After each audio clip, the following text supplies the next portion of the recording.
Nobody tells you the first step toward a $500 million holding company might happen in a room with stained ceiling tiles, weak coffee, and a man who looks like he has not taken a real vacation in 15 years. He is 67. His company has been alive for 32 years. It repairs industrial equipment for factories most people never think about, which means it is invisible, necessary, and profitable. There is no viral product, no app, no shiny headquarters.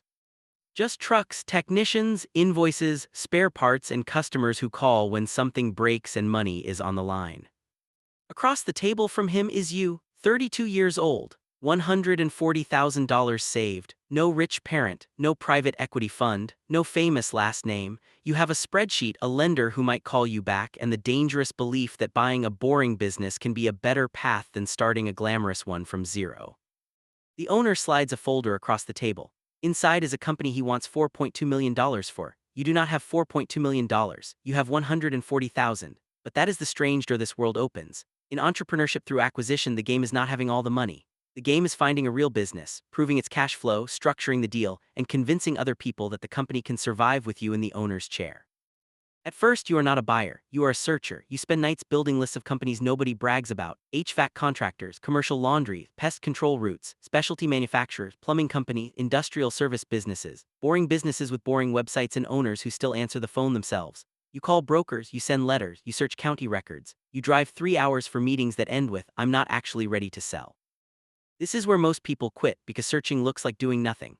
There is no salary, no applause, no progress anyone can see. Hadley Capital describes the self-funded searcher as someone who pays the cost of finding the target, then uses a mix of personal funds, investor capital, seller financing, and bank financing to close the deal. That sounds clean in an article. In real life, it feels like spending months being ignored by people whose companies you cannot afford anyway.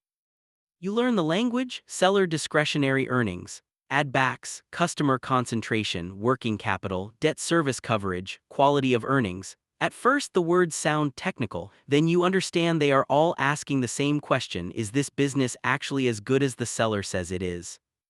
One company almost traps you. It claims $1.1 million in annual owner earnings. The margins look beautiful, the owner is charming. You start imagining your first day as CEO before the deal is even real. Then you ask for revenue by customer. One customer is 58% of sales and the contract renews in 7 months. That is not a business, that is a countdown clock.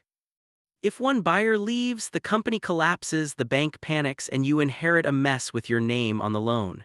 You walk away. It costs you 2 months and $12,000 in diligence fees, but it saves your life. Then the folder arrives. This company is different. It earns about $1.05 million a year after normalizing the owner's expenses. It has no single customer over 18% of revenue. The technicians are experienced. The customers are sticky. The owner is tired, but the business is not broken. The price is $4.2 million. The SBA 7(a) program matters here because it can be used for a change of ownership and has a maximum loan amount of $5 million. That does not mean the SBA lends you money directly. A lender makes the loan and the SBA guarantee reduces the lender's risk. The structure comes together like a stack. The bank funds $3.78 million. The required injection is $420,000. You put in $140,000. Two former colleagues invest another $70,000. The seller agrees to carry $210,000 on standby, meaning he waits to collect, because under the newer SBA rules, seller debt can help count toward equity only under strict conditions. That one detail is the difference between impossible and possible. But before closing, the deal tries to die. Accountants review the books and find that $25,000 of revenue was pulled forward too aggressively. The bank lowers its confidence. The seller gets defensive. Lawyers argue over old liabilities. Then comes working capital, the quiet fight that decides whether you survive week one. If the seller takes every dollar of cash and leaves you with unpaid bills, you own a company that cannot make payroll. So you negotiate the inventory, receivables, and cash that must stay inside the business. Finally, the personal guarantee arrives. If this fails, you do not simply lose your investment. You are personally tied to the debt. Your available collateral is on the table. Your future is on the table. You sign anyway. The next morning, you walk into the company as the new owner and nobody is impressed. The service manager has been there 22 years. The billing woman knows which customers lie about checks being mailed. The lead technician can diagnose a machine by sound. You own the shares, but they own the memory. This is when you learn the first brutal truth of buying a business. Acquisition gives you control, not credibility. The loan payment comes every month whether the team trusts you or not. Your salary is $200,000 on paper, but the company's cash has a long line of people ahead of you: payroll, vendors, rent, insurance, taxes, debt. The bank watches debt service coverage. If the company does not produce enough cash to cover its loan payments with a cushion, your dream becomes a workout file. So you do small, unpopular, necessary things. You raise prices 7% on customers the old owner had been undercharging for years. You stop chasing a large customer that pays 90 days late and treats your dispatch team like furniture. You clean up inventory. You move billing from casual to disciplined.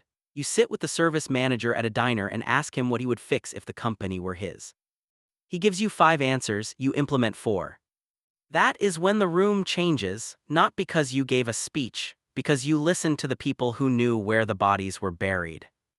By year 3, revenue has grown from 8.4 million to 11.2 million.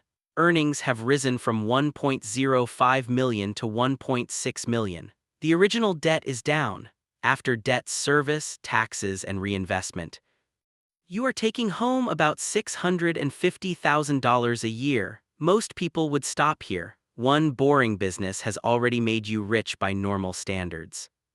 But you have learned the pattern. At 36, you buy the second company for $3.1 million. It is a smaller industrial parts distributor with an owner who has no children in the business. At 37, you buy a commercial cleaning company for $2.4 million.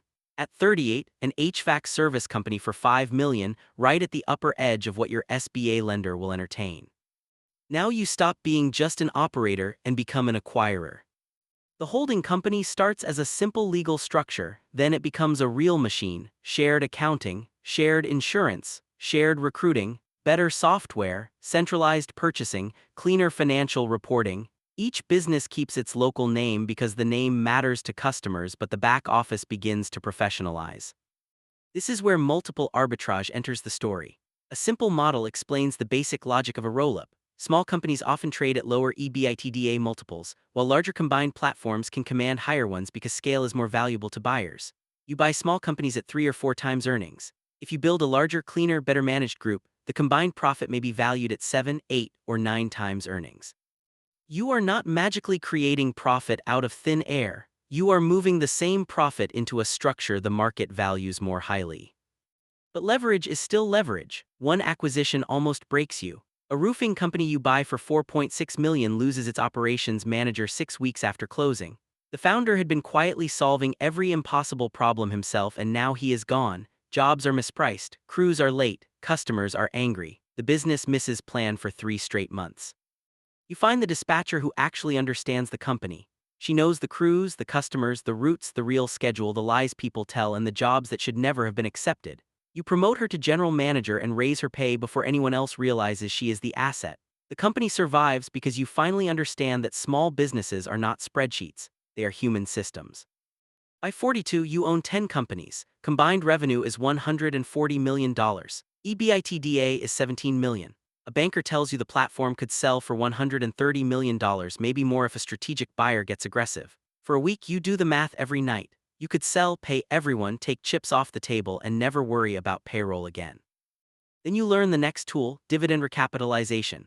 Corporate Finance Institute describes it as new debt used to pay a special dividend to shareholders. In plain English, if a company has grown stronger and paid down debt, you may be able to refinance it, borrow against the improved business, and pull some capital back without selling. It can recover your investment. It can also make the company more fragile if you abuse it. So you use it carefully. You recap 2 mature companies, pull out $11 million, and use part of that money to buy the next 3 businesses. You are no longer just buying companies, you are recycling capital. At 48, the holding company owns 23 businesses: industrial repair, HVAC, plumbing, commercial laundry, pest control, specialty manufacturing, facilities maintenance. None of it is glamorous. Together they produce $420 million in revenue and $56 million of EBITDA. At a conservative 8.5 times, the enterprise value is roughly $476 million. After debt, your equity is worth around $320 million. But if a strategic buyer values the platform closer to 11 times, the headline number crosses $600 million. That is the strange truth. Your net worth is now partly a math problem in someone else's model. Big private equity firms have discovered the same market. They can outbid you. They have more analysts, more lawyers, more debt providers, more polish, but they have one weakness you do not have. They are usually on a clock. They buy, combine, improve, and sell because their investors expect an exit. You do not have to sell. That becomes your edge. When a 68-year-old founder asks what will happen to his employees, you can answer differently. You can say, "I'm not buying this to flip it in 3 years." And because you have kept that promise before, the sentence has weight. Years later, you have lunch with the first owner, the man from the carpeted conference room. He tells you something he never said at closing. He had 2 higher offers. One buyer was faster. One had more cash. He chose you because the others talked about synergies, layoffs, and exit windows. You talked about keeping the company alive. That is when the whole story changes. The money is real. The holding company is real. But the bigger story is the transfer happening underneath the economy. Many baby boomer owners are trying to exit businesses their children do not want and their managers cannot afford. Some estimates frame this as a multi-trillion-dollar wave of private business value looking for a next owner, and many listed businesses never sell at all. When they do not sell, they do not become inspirational case studies. They close, jobs disappear, customer relationships disappear, local knowledge disappears, a lifetime of work becomes an empty building. You did not build this because you were the smartest person in finance. You built it because you were willing to search when nobody answered, sign when the risk was personal, operate when the team doubted you, hold when selling was easier, and promise tired owners that their life's work would not be treated like inventory. The first folder is still in your office. You keep it there because it reminds you what was really on the table that day, not just revenue, not just EBITDA, not just a purchase price. A company someone spent 32 years building. And a stranger on the other side of the table, trying to become worthy of owning it.